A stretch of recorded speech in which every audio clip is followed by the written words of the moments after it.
বই আছে সর্বমোট। একটা তাকলিদ বিভ্রান্তি নিরসন, মাযহাব মানতে হবে এই মর্মে হানাফি ভাইরা যতগুলো দলিল দেয় তার প্রত্যেকটা জবাব আমার বইটাতে লেখা আছে। আর একটা বই আছে আহলে হাদিস হানাফি মাযহাব ইখতিলাফ নিরসন, 35টা হানাফি ভাইদের সঙ্গে মতভেদ আছে, তার জবাব দেওয়া আছে তাহকিক তাকরির সহ, এবং প্রত্যেকটা দলিল রেফারেন্স ভিত্তিক আলোচনা করা আছে। একটা বই আছে রাফুল ইয়াদিন কি মানসুখ, যারা বলে রুকুতে যাওয়ার সময় রুকু থেকে ওঠার সময় এটা মানসুখ হয়ে গেছে, বাতিল হয়ে গেছে, তাদের জবাবে অকাট্য এই বইটা আপনারা সংগ্রহ করতে পারেন। একটা বই আছে নেক আমল এবং ফজিলত, কোন আমল করলে কি কি ফজিলত আছে, মানে এটা ফারজানে আমলের মতো আলোচনা করার চেষ্টা করছি সংক্ষিপ্তভাবে। একটা বই আছে মৃত ব্যক্তির জন্য জীবিতদের করণীয় এবং বর্জনীয়। এই 6টা বই আছে, এগুলো যদি প্রকাশনে কিনতে দেন পুরো মার্কেটে প্রায় 550-600 টাকা মূল্য পড়ে যাবে। প্রকাশনে সরাসরি এসেছে তারা একদম তাদের যেটা খরচ সে মূল্য দিচ্ছে 350 টাকাতে সম্পূর্ণ সেট আপনারা পেয়ে যাবেন। আলোচনার শেষে স্টেজ থেকে আপনারা বইগুলো সংগ্রহ করতে পারবেন। এই ভাইয়ের সঙ্গে যোগাযোগ করবেন, তিনি বইগুলো আপনাদেরকে দিয়ে দিবেন। ভাই যে প্রশ্নটা করেছেন, আসসালামু আলাইকুম। একটা প্রশ্ন আছে। জি আসসালামু আলাইকুম ভাইয়া, আমি প্রশ্ন করছি যে নামাজের মধ্যে অন্যমনস্ক হয়ে গেলে, ভাই প্রশ্ন করেছেন নামাজের মধ্যে অমনস্ক যদি হয়ে যায়, অমনোযোগী যদি হয়ে যায়, সেই সময় আমরা যখন থুতুটা নিক্ষেপ করছি এই সময়তে আমাদের দৃষ্টি কোথায় থাকবে? সহিহ ইবনে খুজাইমা হাদিস 412 বিশ্বনবী বলেছেন নামাজের সর্বদা তার যে দৃষ্টি থাকবে সেটা সিজদার স্থানে। সহিহ বুখারী হাদিস 50 কিতাবুল ঈমান হাদিসে জিবরাইল ওখানে আছে বিশ্বনবী বলেছে তার দৃষ্টি থাকবে কোথায়? দৃষ্টি থাকবে একদম সিজদার জায়গাতে। শুধুমাত্র মুসনাদ আলী ইবনে জার হাদিস 908 এসেছে যখন আত্মীয়তার উপর থেকে বসবে সেই সময় দৃষ্টি থাকবে আঙুলের কাছে। কোনটা? যখন আত্মীয়তার উপর থেকে বসবে তার সাথে বসবে সেই সময় আঙুলের দিকে তার দৃষ্টি থাকবে। বাকি সর্বদা আপনাকে দৃষ্টি রাখতে হবে সিজদার স্থানে। সহিহ বুখারী হাদিস নম্বর 50 কিতাবুল ঈমান। জি আসসালামু আলাইকুম। আমার প্রশ্ন ছিল যে আবু সাঈদ খুদরি থেকে যে হাদিসটা আছে মারহাবান বি ওসিয়াতুন নবী সাল্লাল্লাহু আলাইহি ওয়াসাল্লাম, এই হাদিসের শেষের যে অংশটা রয়েছে যে হুম আহলুল হাদিস বা'দানা, এই অংশটুকু আপনার তাহকিক কি দঈফ নাকি হাসান? ভাই প্রশ্ন করেছেন, আসলে এই হাদিসটা হচ্ছে শুআবুল ঈমানুল বাইহাকী হাদিস নম্বর 1741 এবং মুস্তাদরাক আল হাকিম প্রথম খণ্ড 88 পৃষ্ঠায় আবু সাঈদ খুদরি থেকে যে বিখ্যাত হাদিস আছে যে তিনি বলছেন যে তোমরা আমাদের পূর্ব উত্তরসূরি, তোমরা আহলে হাদিস ফাইনা কুলুফুনা ওয়া আহলে হাদিস ইবাদানা। এই হাদিসটার মানেটা কি? আসলে হাদিসটা সহিহ নয়, এই হাদিসটা যায়িফ এবং কিতাবটা যায়িফ, এটাতে দলিল দেওয়া এটা আহলে হাদিসদের মানহাজ নয়। মানে এই হাদিসের মধ্যে রাবী আছে আবু হারুন আবদি, আবু হারুন আবদি একজন রাবী আছে। সমস্ত উলামাদের ঐক্যমতে এই হাদিস যায়িফ মুনকারুল হাদিস, বরং অনেকে তো বলেছেন শিয়া ছিলেন। তাই এই হাদিস শুআবুল ঈমানুল বাইহাকী 1736 নম্বর হাদিস, এই হাদিসটা সহিহ কোনোভাবে নয়। আল্লামা নাসিরউদ্দিন আলবানী রাহিমাহুল্লাহ তার সিলসিলা হাদিসেস সহিহা হাদিস নম্বর 270 411 নম্বর পৃষ্ঠাতে হাদিসটাকে হাসান বলেছে। হাসান বলার কারণ যেটা যে এই হাদিসের একাধিক সনদ আছে, এই সনদগুলোকে সবগুলোকে জমা করে আলবানী রাহিমাহুল্লাহ তিনি বলতে চেয়েছেন ফাইনা কুলফুনা আহলে হাদিস ইবাদানা, এই অংশটা বিভিন্ন সনদে পাওয়ার জন্য আলবানী রাহিমাহুল্লাহ মানহাজ যায়েদ জামাত যায়েদকে তিনি হাসান মনে করতেন বা হাসান লিবাইরি মনে করতেন, এই জন্য হাদিসটাকে হাসান বলেছে। তো আমরা মনে করি হাদিসটা দলিল দরকার নেই, আমাদের দলিল আছে ফাইনা ফাইনাল হাদিস কিতাবুল্লাহ, সবচেয়ে উত্তম হাদিস কার? আল্লাহর কোরআন। ওয়া খায়রুল হাদি হাদি মুহাম্মদ, তারপর শ্রেষ্ঠ হাদিস কার? আল্লাহ রাসূলের সহিহ মুসলিম 825 নম্বর হাদিস। আল্লাহ রাসূল বলেছে দুটোকে হাদিস বলেছে, কোরআনকেও হাদিস বলেছে, হাদিসকেও হাদিস বলেছে। আসনান তিরমিজি হাদিস নম্বর 2192 এবং 2229 ইমাম তিরমিজি লা তাজালু তায়ফাতু মিন উম্মতি, এই হাদিসের আলোচনা করতে গিয়ে ইমাম বুখারী উস্তাদ আলী বিন মাদিনী 233 তে মৃত্যু, তার কলটাকে নকল করেছে যে তাইফে মানসুরা শাহাদাত প্রাপ্ত দল, ফেরকে নারজে মুক্তি প্রাপ্ত দল। এই দলের নাম কি? ইমাম বুখারী উস্তাদ আলী বিন মাদিনী বলেছেন হুম আসহাবুল হাদিস ওয়া ফি রাওয়াতিন হুম আহলুল হাদিস। তিরমিজিতেও আছে, এর মান সনদ একদম সহিহ, এটাকে দলিল গ্রহণ করতে পারেন। আসলে কি স্পষ্ট হয়েছে? যারা এক মিনিট যারা আপনারা ব্রাদার রাহুলের লেখা বই নিতে চান তারা স্টেজের বাম পাশে বই পাওয়া যাচ্ছে, সুশৃঙ্খলভাবে বইটা কালেকশন করে নেবেন। জি আসসালামু আলাইকুম। ভাই দৃষ্টি আকর্ষণ করছি, আসলে ইসলামী সরকার না থাকলে কোন ইসলামী আমিরের আনুগত্য করা যাবে কিনা, আর যদি আনুগত্য করতে হয় তাহলে কোন ধরনের আমিরের আনুগত্য করতে হবে এবং সংগঠনভুক্ত হয়ে জীবনযাপন করা যাবে কিনা এই বিষয়ে। ওয়ালাইকুম আসসালাম ওয়া রাহমাতুল্লাহি ওয়া বারাকাতুহু। প্রশ্ন একটাই যে সাংগঠনিকভাবে আমির যে নিযুক্ত করা হয় তার আনুগত্য করা যাবে কি যাবে না, পরস্পর সংগঠন করা যাবে কি যাবে না। ওই সংগঠন করা গেলে একজন আমির থাকবে আর আমির থাকবে তার আনুগত্য করতে হবে। প্রথম কথা, ইসলামিক রাষ্ট্রে যেখানে ইসলামিক খিলাফত নেই সেখানে ইসলামী দাওয়াতের কাজকর্ম করার জন্য সংগঠন করা এটা সম্পূর্ণ অনুমোদিত। এবং দেশের সমস্ত বড় আলেম যারা আছে দেশ বিদেশ, সৌদি, কুয়েত, কাতার, বাহরাইন, মিশর, তারা সকলে বলেছে অমুসলিম রাষ্ট্রের জন্য আলাদা বিধান, মুসলিম রাষ্ট্রের জন্য আলাদা বিধান। সৌদি এখানে হুকুমত চলে কার? কোরআনের হুকুম। এখানে কি ইসলামী রাষ্ট্র, ইসলামী আইন চলে, এখানে কোনো সংগঠন দরকার নেই। কেন? কারণ তার রাষ্ট্রপ্রধান তিনি নিজেই খলিফা, নিজেই দেশ চালাচ্ছেন। অইসলামিক দেশে যেখানে বলা হয় যেটা ইসলামী রাষ্ট্র নয়, সংখ্যাগরিষ্ঠ মুসলিম হতে পারে অথবা কম সংখ্যক মুসলিম হতে পারে, কিন্তু ইসলামিক খিলাফত নেই।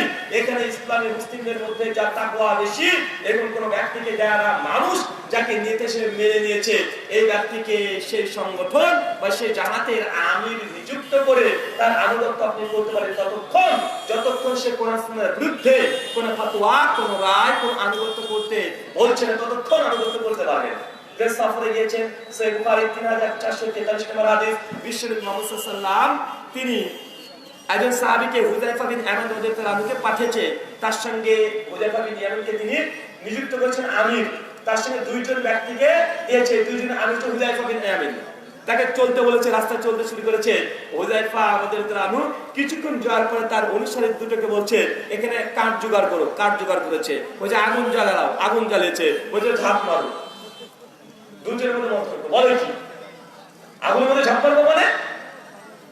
সঙ্গে সঙ্গে দুইজন তখন তার আনুগত্য না করে বিশ্বের কাছে এসে চলে এসেছে। আল্লাহ রাসূল আমাদের আমিরাই কথা বলেছে। সঙ্গে সঙ্গে হুযায়ফা বিন ইয়ামানকে বিশ্বনবী বলছেন যে তারা যদি আগুনে ঝাঁপ মারতো সারা জীবন অনন্তকাল আগুনে থাকতো, জাহান্নামে চলে যেত। মানে এর অর্থ হচ্ছে এটা যে আনুগত্য ততক্ষণ হবে যদি কোরআন সুন্নাহর অনুকূলে হবে। যদি কোরআন সুন্নাহ বিবর্জিত কোনো আইন প্রণয়ন করে বা আপনাকে আদেশ নিষেধ উপদেশ দেয় তখন আর আনুগত্য করা যাবে না। আমরা অনেকে মনে করি যে সংগঠন করা যাবে না, এটা উচিত নয়। এই কথাগুলো সঠিক নয়।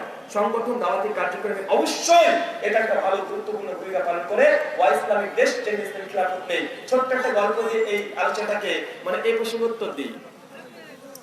যারা জামাতবদ্ধভাবে জীবনযাপন করে তাদের উদাহরণটা আমি এইভাবে দিই, একটা শিয়ালের মতো।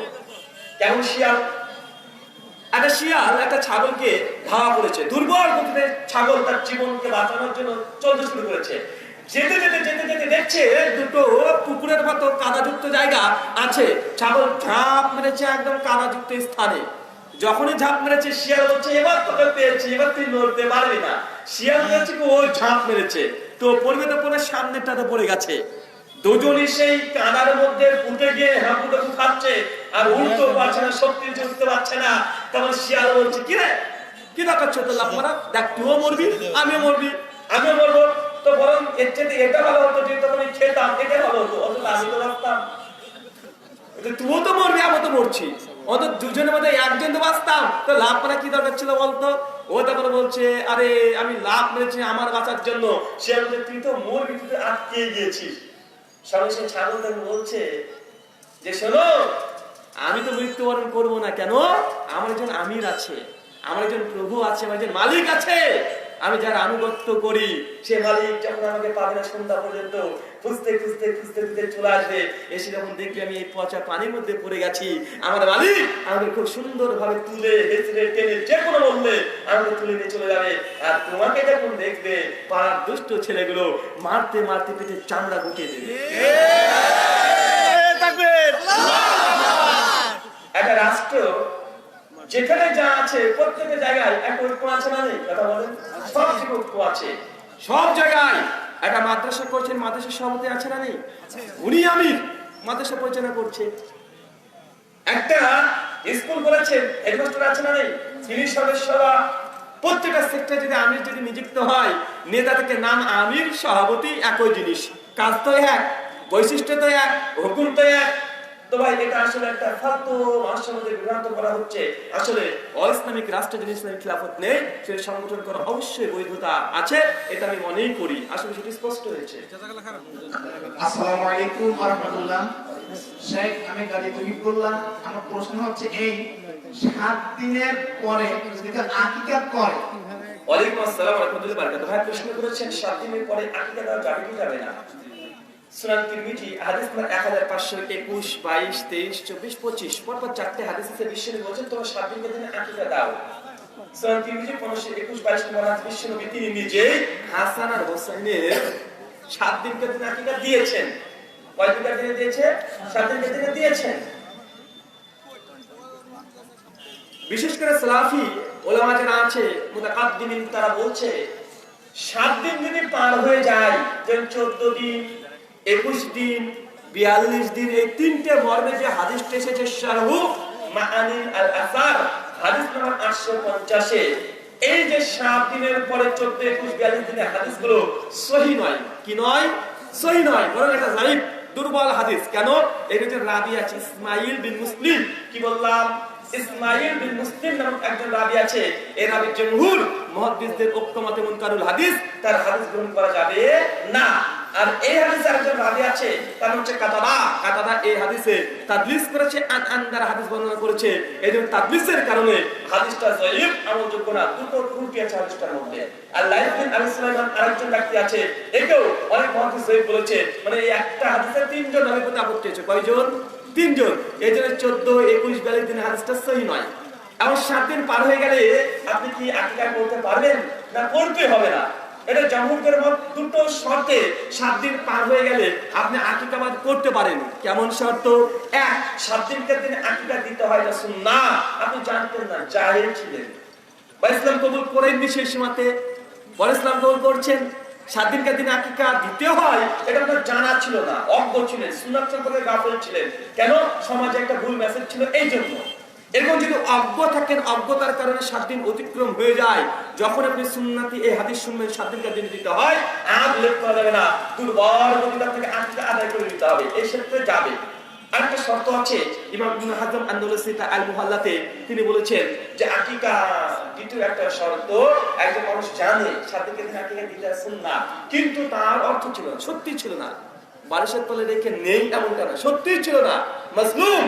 যখন তার অর্থ চলে আসবে তাড়াতাড়ি আকীদা আদায় করে নিতে হবে। কেন? কারণ আকীদা বাপের সঙ্গে আল্লাহ সুবহানাহু ওয়া তাআলার একটা চুক্তি, যতক্ষণ এই চুক্তি যখন ছিন্ন না করবে, বাধাই থাকছে একটা বন্ধু আপনাকে অনেক দেরি হলেও ছোটাতে হবে, কি হবে না? হবে, এটা বন্ধু। এই জন্য অধিকাংশ ওলামারা বলছে যে 7 দিন দুটো শর্ত বাদ দিয়ে তাদের আকীদা করে আকীদা বৈধ। আসলে সেটা স্পষ্ট হয়েছে। অনেকে আপনার মুসলিম হওয়ার কাহিনীটা একটু শুনতে সংক্ষেপে।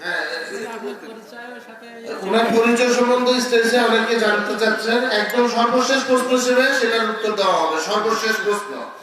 আর যারা বই নেবেন তারা স্টেজের বাম পাশে চলে আসুন। জি, আসসালামু আলাইকুম, আমি মোহাম্মদ রাসেল হোসেন। শেখ, আপনার কাছে আমার প্রশ্ন হলো যে আমরা বর্তমানে দেখি অনেকেই মারা গেলে যে আমরা মাইকিং করি মসজিদে কিংবা ভ্যানে নিয়ে। ওয়ালাইকুম আসসালাম ওয়া রাহমাতুল্লাহি ওয়া বারাকাতুহু। ভাই প্রশ্ন করেছেন যে আমরা যদি মৃত্যুবরণ করি সেক্ষেত্রে মাইকিং এ অ্যানাউন্স করা হয়, ঘোষণা করা হয়, এটা কি অনুমোদিত না নিষিদ্ধ? প্রথম কথা মনে রাখবেন, মানুষ যদি মৃত্যুবরণ করে, এই মৃত্যুর খবরটাকে প্রচার করা, ঘোষণা করা, এটা ইসলামে নিষিদ্ধ, হারাম ঘোষণা করা হয়েছে। সুনান ইবনে মাজাহ, মুসনাদ আহমদের একাধিক বর্ণনা বিশ্বনবী বলেছেন যে মৃত ব্যক্তির নাম ঘোষণা করা এটা জাহেলি রীতি। তাদের রীতি, জাহেলি রীতি। এই জাহেলিয়াতের যুগে এই ঘটনাগুলো ছিল। মানুষ তার নামকে নিয়ে, তার সোনার লকাপ দিয়ে, তার মর্যাদা বৃদ্ধি করে, তার বংশের নাম নিয়ে তারা ঘোষণা প্রচার করে বেড়াতো, অমুকের বেটা অমুক কাজ করেছে, ওই ব্যক্তির বেটা এই ছেলে অমুক করেছে। এটা হচ্ছে আল্লাহ নিষিদ্ধ করেছে। তবে মৃত ব্যক্তি যদি মারা যায় সেক্ষেত্রে খবর দেওয়া জায়েজ। কি দেওয়া জায়েজ? খবর দেওয়া। ঘোষণার খবরের পার্থক্য আছে। খবর দেওয়া জায়েজ কোন ভিত্তিতে? বিশ্বনবী মুহাম্মদ সাল্লাল্লাহু আলাইহি ওয়াসাল্লাম একটা বুড়ি মেয়েকে প্রতিদিন দেখতেন, হঠাৎই আগে সেদিন জানেননি, খবরও নেননি। পরের দিন সাহাবারা দেখে জিজ্ঞাসা করছে, ওই বয়স্ক বৃদ্ধার খবর কি? আল্লাহ সাহাবারা বলছে, আল্লাহ রাসূল, উনি গতকাল কি রাতে মৃত্যুবরণ করেছে। আচ্ছা তাই? আমাকে খবর দাওনি? এই দিন খবর চাইছে, আমি খবর দাওনি, জানাওনি। সাল্লাল্লাহু আলাইহি ওয়াসাল্লাম, আমরা ভাবছিলাম যে গভীর রাত্রি শত্রুর আশঙ্কা করছিলাম, এই জন্য আপনাকে জানাই নাই। তার বুঝতে হবে আপনাকে যে বুড়ির মেয়ের বাড়ি থেকে বিশ্বনবীর বাড়ি তো খুব বেশি ছিল না। আল্লাহ রাসূলের উম্মত মৃত্যুবরণ করছে, আল্লাহ রাসূলকে সাহাবারা জানাচ্ছে না, তারা নিঃসন্দেহে ঘোষণা করে নাই। তারা বুঝতে পারছেন, বলছেন আল্লাহ রাসূলকে ছাড়া দাপন করে দিচ্ছে, হতে পারে বিশ্বনবী জীবিত আছেন এই মত অবস্থায়, তার মানে ঘোষণা করলে বিশ্বনবী শুনতে পেতেন কি পেতেন না? পেতেন। যদি গভীর রাত বিশ্বনবী তো তাহাজ্জুদের নামাজ পড়ে, তো বিশ্বনবী শুনতে পেতেন কি পেতেন না? পেতেন। মানে এটা বোঝা যায় যে এখানে ঘোষণা করা হয় নাই, বিশ্বনবী খবর চাইছে। মানে খবর আর ঘোষণার মধ্যে পার্থক্য কি যে আছে? খবর হচ্ছে একজন ব্যক্তি একজন ব্যক্তিকে দেয়, এটা খবর। ঘোষণা কি? একজন ব্যক্তি বলবে 1000, 100, 500 শুনবে, এটা হচ্ছে ঘোষণা। কথা বুঝতে পারছেন? ঘোষণা একজন মানুষ অ্যানাউন্স করছে, বলছে 1000, 100 মানুষ শুনছে, এটাকে বলে ঘোষণা। আর একজন মানুষ আগে বলছে, এটা হচ্ছে খবর। তাই হাদিসে খবর দেওয়ার বৈধতা আছে, ঘোষণা দেওয়াকে এটা কঠোরভাবে নিষিদ্ধ ঘোষণা করা হয়েছে। আরেকটা কথা মনে রাখবেন, মসজিদ থেকে কোন জিনিস ঘোষণা দেওয়াটাই নিষিদ্ধ, আযান ব্যতীত। আমি ধরেন আপনাদের মসজিদে ঢুকেছি, নামাজ পড়েছি, আমার মোবাইলটা মসজিদে রেখে দিয়ে চলে এসেছি। আসার পর একটু পরে মনে পড়েছে মোবাইলটা তো ফিরে এসেছি, মসজিদে ঢুকেছি, ঢুকে তখন বলছি ভাই আমার একটা মোবাইল ছিল, মোবাইলটা পাচ্ছি না, কেউ যদি পেয়ে থাকেন তো দেবেন। তো আল্লাহ তিনি বলছেন, তাহলে কি বলতে হবে জানেন? যারা আপনার মুসলিম আছেন বলতে হবে, আল্লাহ রুহুল আমিন ভাই যাতে তার মোবাইলটা না পায়, বদদোয়া করতে হবে। কেন? কারণ মসজিদ থেকে কোনো হারাম বিজ্ঞপ্তি ঘোষণা দেওয়া যাবে না। তো যে ব্যক্তিটা পৃথিবী থেকে মারা গেছে সে তো হারিয়ে গেছে,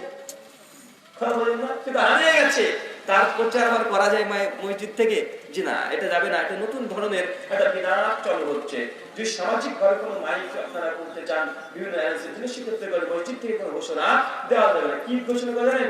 এই কে রে হ্যাপা, তুই জুটি নিয়েছিস নাকি রে?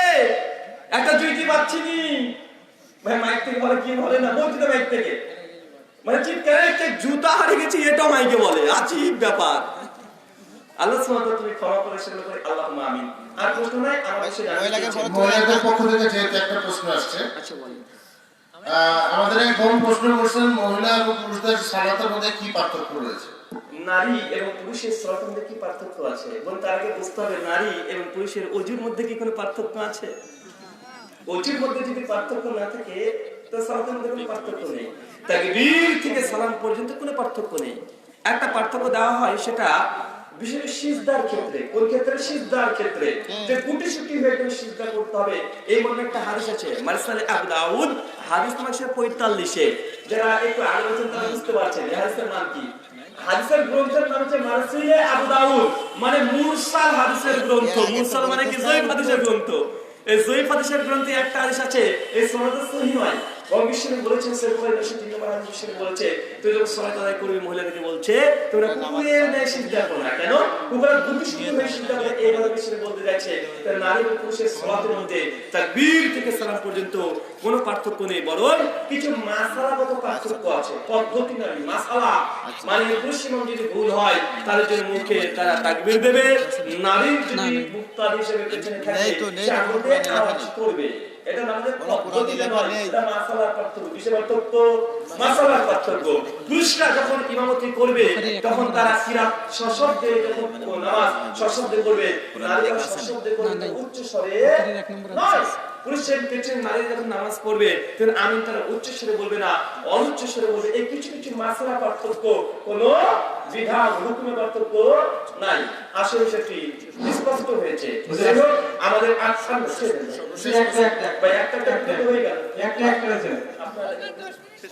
আমি বলছিলাম যে একটা যোগ্য প্রার্থী যদি চাকরি না পায় তাহলে কি সে ঘুষ দিয়ে চাকরি করতে পারবে?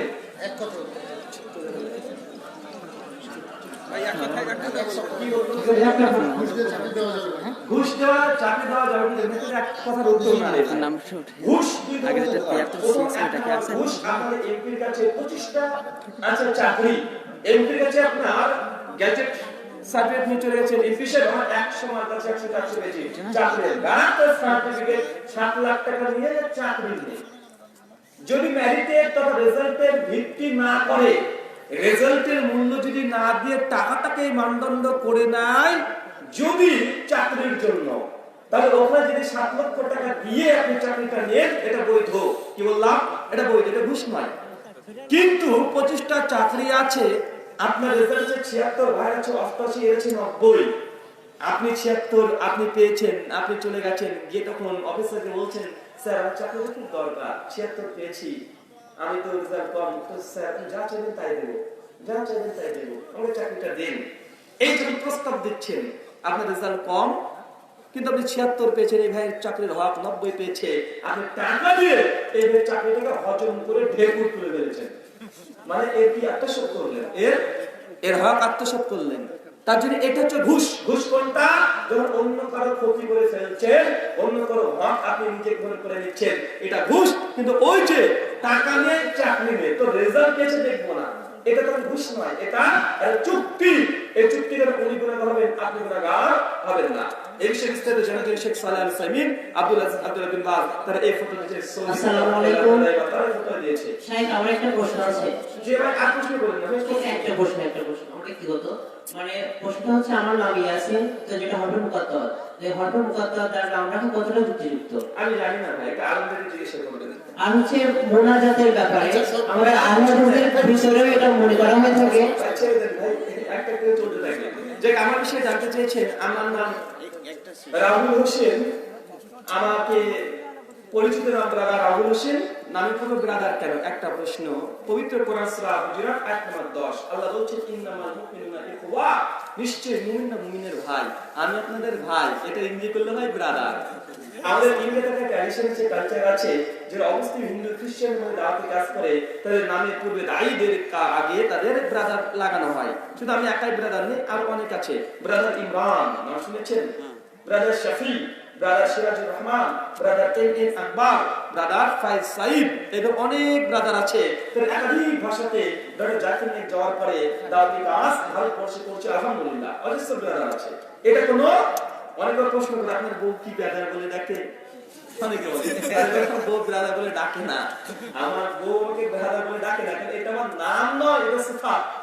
আপনারা ধরেন মুফতি আব্দুর রহমান খান আপনার নাম, আপনার বউ কি বলে নাকি মুফতি আব্দুর রহমান খান আসেন বলে? আজীব ব্যাপার। আপনাকে একটু বেশি আব্দুর রহমান বলতে পারে, অন্য কিছু বলবে, পুরো টাইটেল ধরে ডাকবে নাকি? একদম এ টু জেড জি না। আমার নাম ব্রাদার, এটা সিফাত, এটা নাম নয়, এটা বাঁকুড়া রাখেন, এটা দাওয়াতি কাজে নেমেছি এই জন্যই এটা আমাদের সিফাত দেওয়া হয়। কালচারের সাথে এই কালচারটা আছে।